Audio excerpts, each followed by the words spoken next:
in Tasmania, Andy in Tasmania.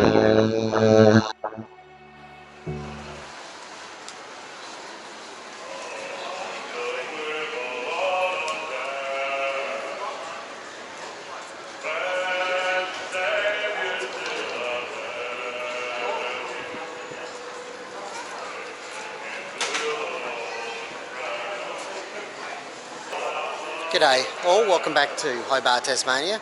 It's Andy here from Andy's World Journeys, but you already knew that. And in this one, I'm going to cover a couple of days and we're going to see a few things, hopefully, although this is the start of it also. There are no promises, but we are headed to Mawson's Hut as our first port of call. This here is the mall on Elizabeth Street. It's a bright and breezy morning. Once again, the weather gods are shining. So, Pashley, Alonzi, Cello, let's go.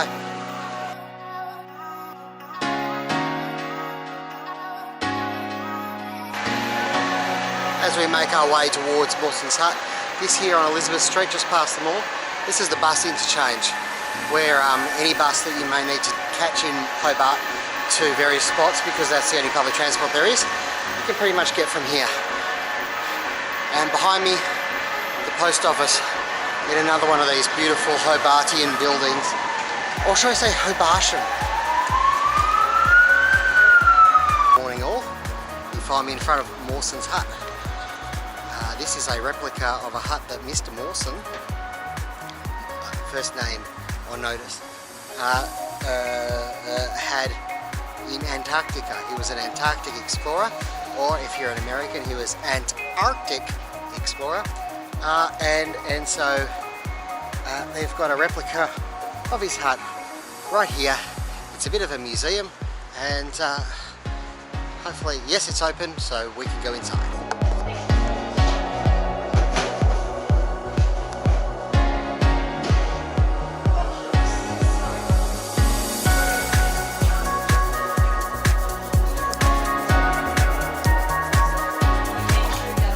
That, folks, was the Aurora Australis, also known as the Southern Lights.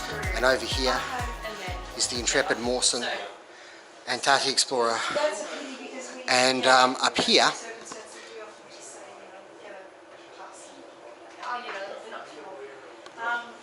that's the old $100 note. It's not the one that's in circulation these days. But he found himself on that. When I saw his picture, I thought I'd seen that somewhere before. Anyway, let's see what it's all about. Can see here that the Antarctica is roughly a bit bigger than Australia. Well, actually it's probably at least 30%, I would say, according to that. Much bigger than New Zealand. Would you like some info? Yes, you would. Douglas Mawson was the leader of the 1911 to 1914 Australasian Antarctic Expedition. The AAA was a scientific quest. Most of the members came from the universities in Australia and New Zealand. Mawson was a South Australian geologist as well as a polar explorer. He had been to Antarctica before with Shackleton's expedition in 1908, and he would return as the leader of the British, Australian and New Zealand Antarctic expedition of 1929 to 1931. Mawson and his men ventured out from Cape Denison huts with sledges and dogs to explore unknown regions. One tragic and terrible journey, both Mawson's companions died, and he barely survived. After his Antarctic adventures, Mawson served in World War I, then returned to academic life in South Australia. His book, The Home of the Blizzard, is a classic account of the heroic age of Antarctic expeditions.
Mawson's hut at Cape Denison in the Antarctic.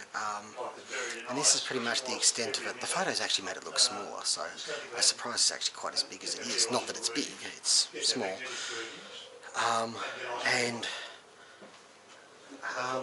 It's made from Baltic pine, and so is the replica. So apparently that's very good at keeping the cold out. Of course, this is sort of what it was like around about 100 years ago, maybe even a little bit more. It's still got the old Union Jack flying proud, but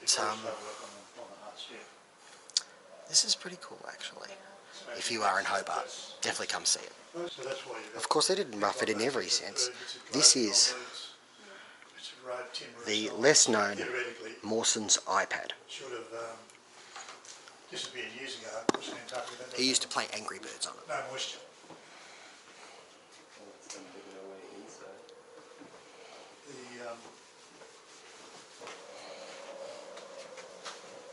That's what they look like outside today.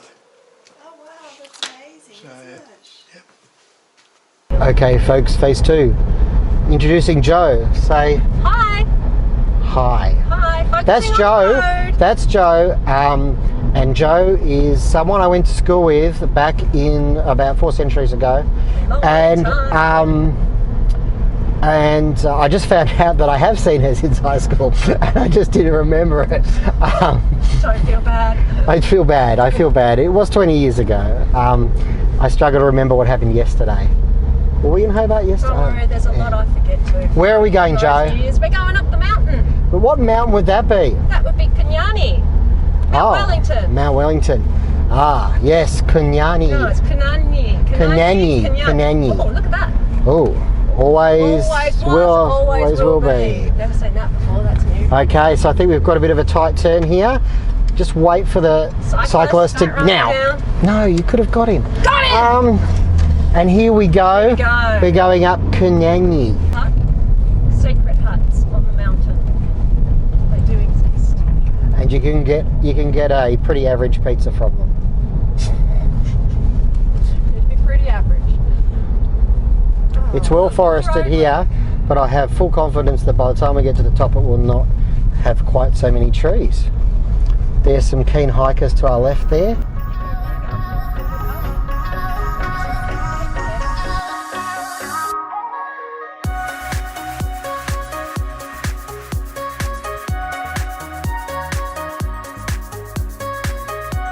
You've got to change in the trees now. Getting into that outline kind of stuff. Yeah. So I presume in the winter this is just covered in snow? I wouldn't say covered, I'd say it's got snow. It's got snow. Well, there you go. Got We snow? don't necessarily have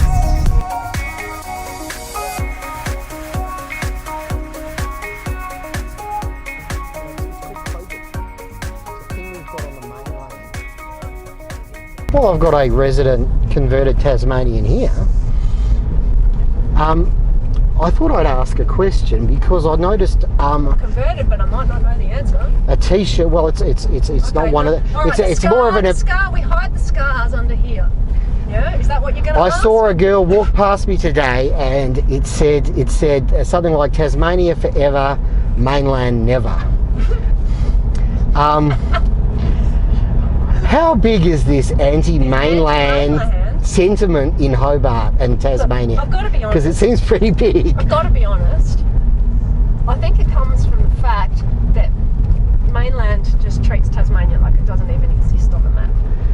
It's like sometimes you'll see a map of the weather on the TV, and Tasmania's not even on the map.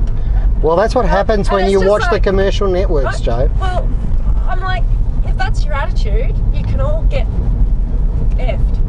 Running your camera, I better say nice with you. No, it's alright, Get Billy-O. I deliberately select not for But kids. if you look at this, why would you want the mainland? What's to want about the mainland? Look at it. Is that not just the most beautiful thing?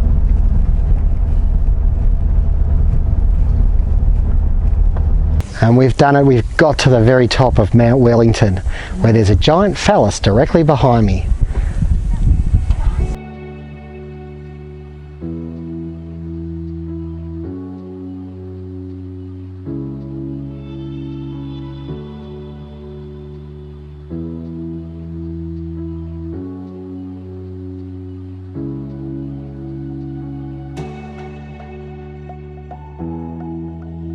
Put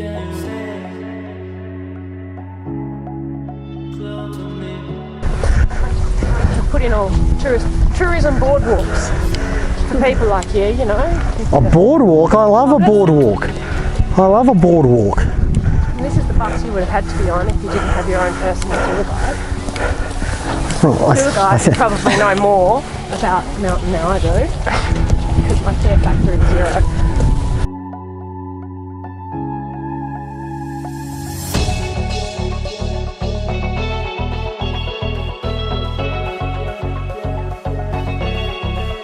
Here we are at the top of a slightly windy Mount Wellington, where the view of Hobart looks a lot like a Hobart view. It's pretty sweet and windy.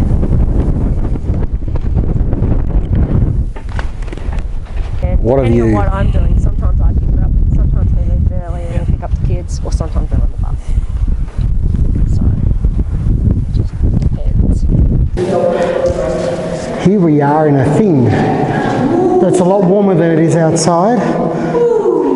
If you wanted to view the mountain through glass, here's your opportunity. And look, the phallus fits perfectly in this window.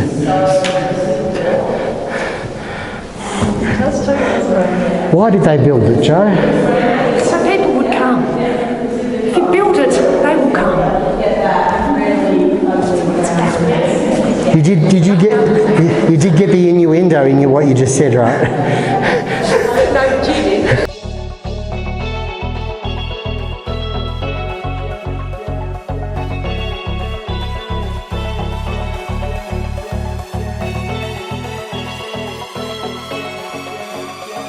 Well, It just said. here's a little pit stop on our way back down Mount Wellington. No, Check it out. In all different colours, and I've got one pink one. Yeah, they're sold out of the pink colour. But then I've got all these. Oh, like $1. Hey, Joe. Hi. That's a Hey. bit close, isn't it? No. Tell us what's so special about Tasmania, because Joe was an ex-mainlander. Tasmania's rubbish. The weather's appalling. It's always windy. It's always cold. Oof, it's cold. You don't got to wear you down. It's got horrible people. There's no jobs. There's no money. It's just you can't get off the island because it's rubbish here. Don't move here. I don't know why you came for holiday here. There's nothing here. It's rubbish. Don't come here. Are you just trying to keep people away? No, not at all. I'm being dead set honest with you. Tasmania is crap. So you're planning on moving back to the mainland? Well, the problem is we can't afford it because we're Tasmanian now, and you know we don't just. There's no money here, so we can't get off the island. So we're stuck here. Brisbane's actually cheaper than Hobart. Yeah, but you've got to be able to get off the island. It's hard to move, right? Because you've got to, when you cross the water, it costs thousands of dollars to get your stuff across. So once you get here, you're trapped. So you don't want to come here, because you'll be trapped here, and then you'll have to stay here, and it's shit. You don't want to come here, it's shit. Joe recommends you move here as soon as possible. What was it, Lost Freight? Lost Freight. That was the Lost That's the Lost Freight Cafe. Cafe. An outdoor cafe. What a great idea, there should be more. Did you notice that it was a container they were in? That's why it's called Lost Freight. There you go. It was just lost, and it was just sitting there for years and years and years, and someone came up with the incredible idea, turn it into a cafe. Joe is going to drop us off back at our hotel, or somewhere around there, I guess. I'm going to drop us somewhere there. So it's a big thank you for Joe for joining me on the vlogging circuit as a tour guide. Thank you very much, Joe. My pleasure. Do not move to Tasmania, it sucks. Don't move here, it sucks.